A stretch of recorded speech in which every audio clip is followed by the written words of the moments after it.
नमस्कार.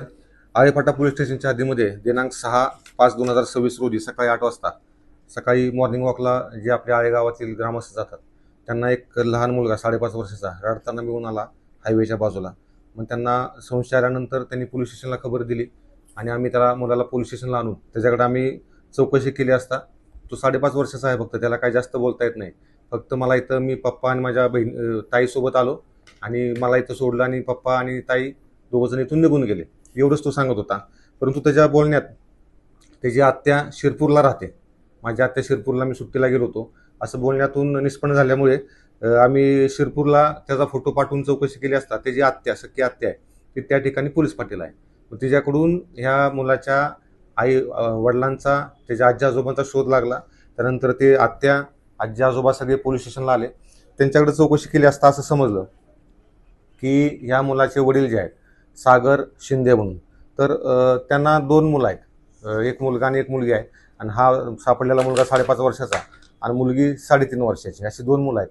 आणि त्याची आई जी आहे ती 6-7 महिन्यापूर्वी वडिलांना सोडून गेलेली आहे आणि ही मुलं वडिलांकडे आणि त्याच्या आजोबांकडे, आजीकडे राहतात. आणि त्यानंतर मग ते घरचे त्याचे सागर जो शिंदे आहे त्याचे वडील सदाशिव शिंदे इथं पोलीस स्टेशन आल्यानंतर त्यांनी सांगितलं की दिनांक 5 तारखेला सकाळी 10:30 वाजता सागर शिंदे त्याच्या 2 मुलांसह घरातून निघून गेलेला आहे, मुलांना बाहेर फिरवून आणतो असं सांगून. त्यानंतर तो परत घरी आलेला नाही. मग तो त्यानंतर सागर शिंदे कुठं आहे हा शोध लागत नव्हता. प्लस त्यांची मुलगी, तिचा सुद्धा काही शोध लागत नव्हता. आता ते मोशी येथून त्यांच्या राहत्या घरातून मिसिंग झाल्यामुळं आम्ही चौकशी करून मोशी पोलीस स्टेशनचे संपर्क करून आम्ही आमच्या सरकारी गाडीतून त्यांना त्या पोलीस स्टेशनला पोहोचवलं. आणि पोलीस स्टेशनला इंट्रॉगेशन चालू असतानाच पोलीस स्टेशनला अशी माहिती भेटली की तो जो सागर शिंदे आहे हा हद्दीमध्येच एका ठिकाणी पानटपरीवर बसलेला आहे.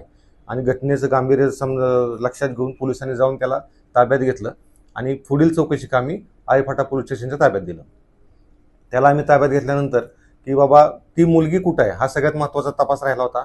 त्याकडे आम्ही कसून चौकशी केली असता त्यानं सांगितलं की त्या मुलीचा मी गळा दाबून आळे खिंडीच्या बाजूच्या जंगलामध्ये आणि माझा मुलगा जो आहे त्याचा सुद्धा गळा दाबून मी तिथं खून केलेला आहे, अशी त्यानं आमच्याकडे प्राथमिकदृष्ट्या कबुली दिली.